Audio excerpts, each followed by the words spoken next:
Hey yo, what's good? It's your boy Dre La Soul here with some more crypto wisdom for your head top. So, 2025 is poised to be one of the best years for cryptocurrency ever. This year is set up to be a massive year for cryptocurrency.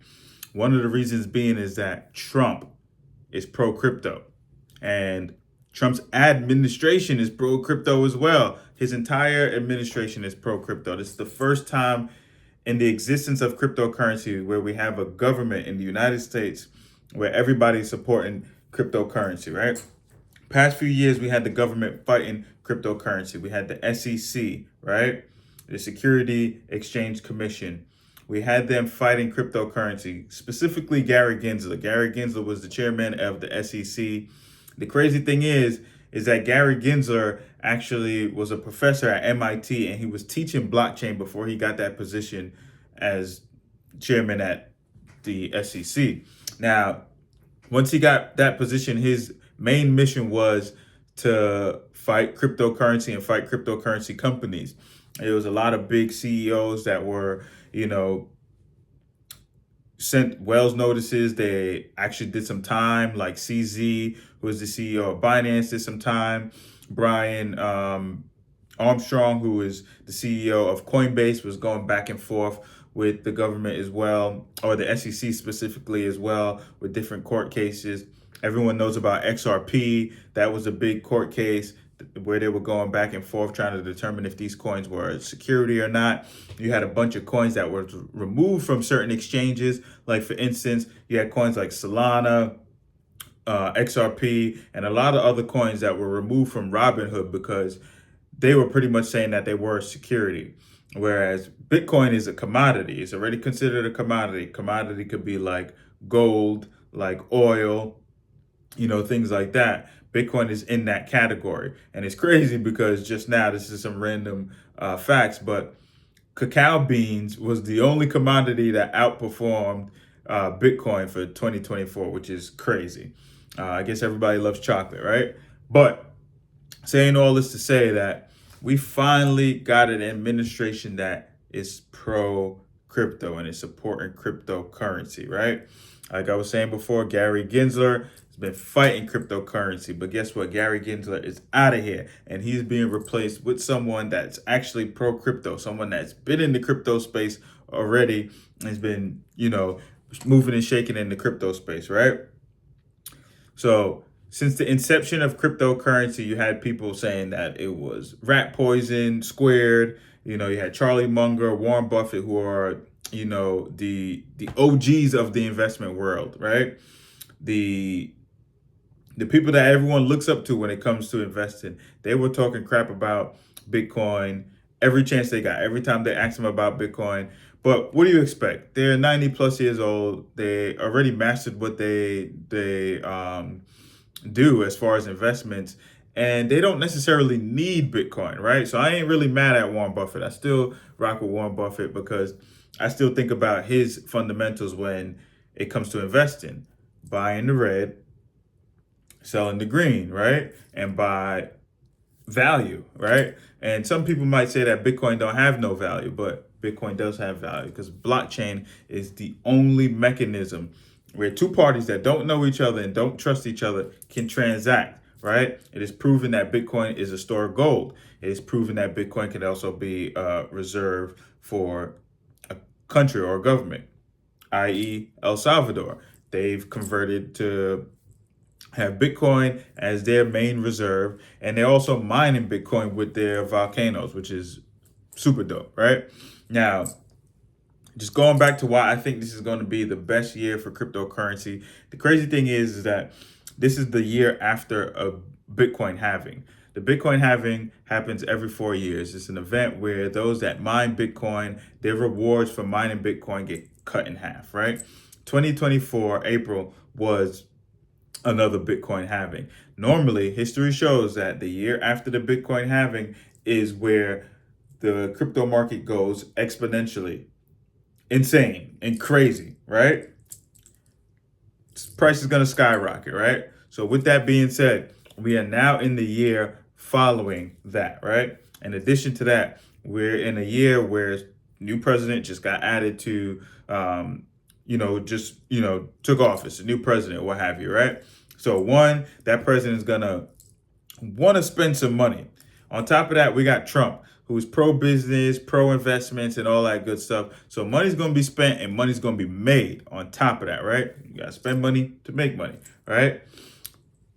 In addition to that, we are in the cusp of an altcoin season. This is going to be a crazy year. I don't think y'all really understand. But again, Trump is in office for the first time. We got a pro administration, a pro crypto administration.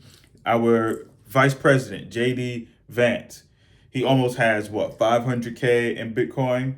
All right. Trump appointed David Sachs. David Sachs is a part of the PayPal mafia with Elon. So one of the founders of PayPal, which is like the original digital cash, if what have you, if you want to say that, right? He is now the czar of crypto. So he's going to be,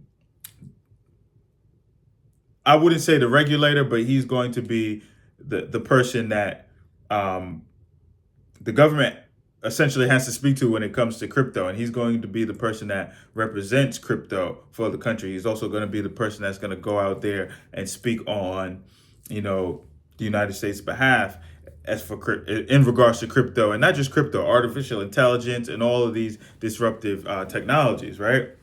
Then we got Michael Waltz. He is the National Security Advisor. He has almost 100K in Bitcoin. Then we got Elon Musk. Everybody knows Elon Musk is pro crypto, and he is one of the co-leaders, along with Vivek, of DOGE, the Department of Government Efficiency. They literally created a department. They literally created a department and named it after a meme coin, and specifically Elon's favorite meme coin, the coin that he's been pumping whenever he gets on Twitter or X and talks about this coin, it goes crazy, right? He's the biggest influencer for cryptocurrency. They literally named the department after Doge. It's crazy. And it's not even a crypto department. That just let that sink in, right?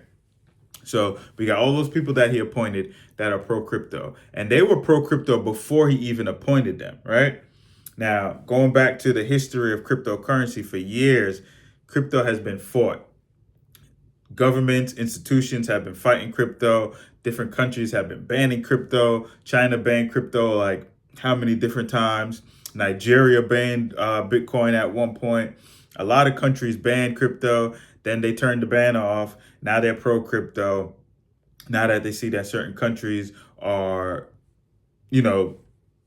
thriving, for lack of a better term, right? So you had people like Jamie Dimon, who's the CEO of JP Morgan Chase, right? He was pretty much saying that we need to stand far away from Bitcoin. He wouldn't touch Bitcoin with a 20-foot pole or something crazy like that, right? But the same year that he was saying that, JP Morgan was buying Bitcoin OTC, which means over the counter. So they weren't buying it on the exchange, but they were still buying Bitcoin, even though they was talking about it. So in my opinion, and this is going to be a conspiracy theory here, in my opinion, they already knew the benefits of Bitcoin. They already know how powerful Bitcoin is. They already know that it's unbiased because it's not controlled by any government. It's decentralized, right? You can't stop it. It's a network that's going to work on its own. It's a peer-to-peer network. It's a store of value. It's all that stuff. It's pretty much proven that we could transfer value and goods and services without the need of the government, the middleman, or the banking system, essentially, right? They already knew that. And it was disruptive. Think about how Airbnb disrupted the hotel industry. Think about how Uber disrupted the taxi cab industry. Bitcoin and cryptocurrency disrupted the banking industry and finance and so on and so forth, right? So they were fighting cryptocurrency, but the conspiracy that I'm thinking, and this is my thought process, so just follow me, is that they knew how powerful it was, but they also knew that it's a limited amount, right? It's only going to be 21 million Bitcoin. So with that being said, if you combine the two, they're like, you know what? We got to try to manipulate this price and get this price down as much as possible and for as long as possible so that we can scoop up as much as possible during that period of time. And I honestly believe that's what they were doing. Part of that is Gary Gensler. I also believe that Gary Gensler was tasked with trying to take down cryptocurrency and cryptocurrency companies to try to put this bad light on crypto, to spread FUD, fear, uncertainty, and doubt, so that people will be scared and that they would just come in and buy up all the Bitcoin, right? So I feel like Gary Gensler was probably paid on the side. They probably tapped him on the side like, yo, we already know that you know about Bitcoin and blockchain. You taught it at MIT. But when you get in this position for the SEC, I need you to fight it because we're trying to buy it at the lowest prices possible. So I could be wrong, but that's my theory. That's how I feel, right? But finally, we are now in a year with a pro-crypto administration. We're also in a year that is following the Bitcoin halving. So it's inevitable that we're going to have a Bitcoin bull run. And we're already in a Bitcoin bull run. Just look at the trajectory of Bitcoin over the past year. From January, matter of fact, from November of 2023 up until now. Bitcoin hit its all-time high before the Bitcoin halving. The Bitcoin halving allowed it to surpass its all-time high and continue to go, and it hit that psychological number, which was 100 racks, 100,000. That was a psychological number that everyone was waiting for. Psychological numbers are easy numbers for people to understand. So like 1, 10, 100, 1,000, 100,000, right? Psychological numbers. The next psychological number would be 1,000,000, essentially, right? So it's a big deal. We crossed that number. Ethereum still hasn't even hit its all-time high. And if you know anything about cryptocurrency, there's something called an altcoin season. So this is the season where altcoins, which are alternative coins, those particular coins outperform Bitcoin as far as price action, percentage-wise, all that good stuff, right? So majority of the coins are going to be outperforming Bitcoin during the altcoin season. The king of the altcoins is Ethereum. Ethereum leads the altcoin season. So once Ethereum crosses $4,000, best believe it's game on.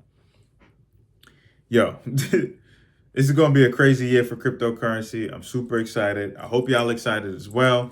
Make sure you do your research. Don't just listen to any random dude online. Don't even just listen to me. Make sure you do the research yourself. Don't just take everything I say and run with it. Do your own research. But I'm sure you could validate and verify everything I'm saying because I'm talking straight facts when it comes to this cryptocurrency thing. It's going to be a good year. I don't know what else to say. We're just going to leave it at that. This is another Crypto Rant. It's your boy, Dre La Soul. Make sure you hit the like button. Subscribe if you ain't subscribed. Make sure you share this. Tell a friend to tell a friend. Bitcoin, blockchain is the future, and the future is now. Tap in.